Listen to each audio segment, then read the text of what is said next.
آپ اور میں اور انہی ایام میں ایک روزہ یوم عرفہ کا روزہ ہے، 9 ذی الحجہ کا روزہ۔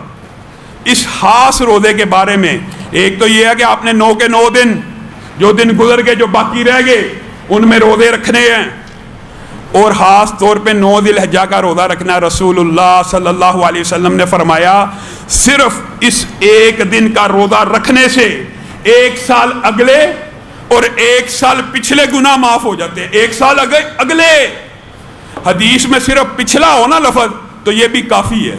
اگلے کا مطلب کیا ہے؟ اللہ کی قسم یہ جو اگلے کی بات ہے نا، یہ اتنا بڑا درجہ ہے، یہ اتنا بڑا شرف ہے، یہ اتنی بڑی منزل ہے کہ میں اور آپ اس سے غافل ہیں۔ یہ خوشخبریاں، یہ بشارتیں رسول اللہ صلی اللہ علیہ وسلم نے صحابہ کے علاوہ کسی کو نہیں دیں۔ صحابہ کون ہیں؟ جن کے اگلے اور پچھلے معاف ہیں۔ ان کے تو سارے سال کے نہیں، ساری زندگی کے اگلے پچھلے معاف ہو گئے نا، مغفور ہیں اللہ کی بارگاہ میں۔ لیکن آپ بتائیے، ایک اہم امتی ہونے کے ناطے اگر میں اور آپ 9 ذی الحجہ کا روزہ رکھ لیں گے، 1 سال اگلے گناہ سارے کے سارے معاف ہیں۔ اب بتائیے اس سے بڑی خوش قسمتی کی بات کیا ہو سکتی ہے؟ اور یہ بھی بات سمجھ لیجئے، ہر بات میں اختلاف بنانا یہ کوئی مستحسن عمل نہیں ہے۔ 9 ذی الحجہ جی ہم نے 8 کو رکھنا، کیوں جی؟ 9 سعودی عرب کے مطابق رکھیں گے۔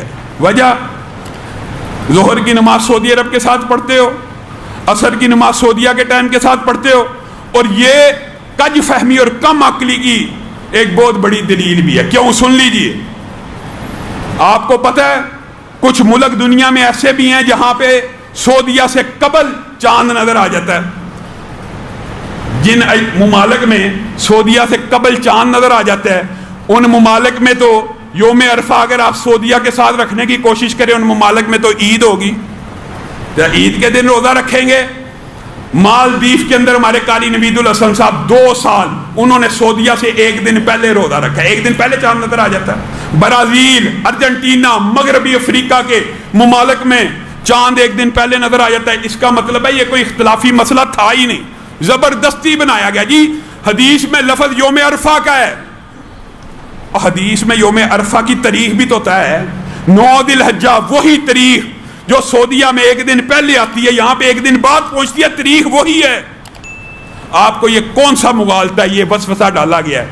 جو بندہ 9 کے 9 رکھتا ہے وہ تو ویسے ہی اجر و فضیلت پائے گا، اور جس نے 1 رکھنا ہے وہ شک کا روزہ 8 کا نہ رکھے، وہ صرف 9 ذی الحجہ کا پاکستان کے مطابق روزہ رکھے، انشاءاللہ یوم عرفہ کے ثواب کو پالے گا۔ یہ کوئی اختلافی مسئلہ ہی نہیں۔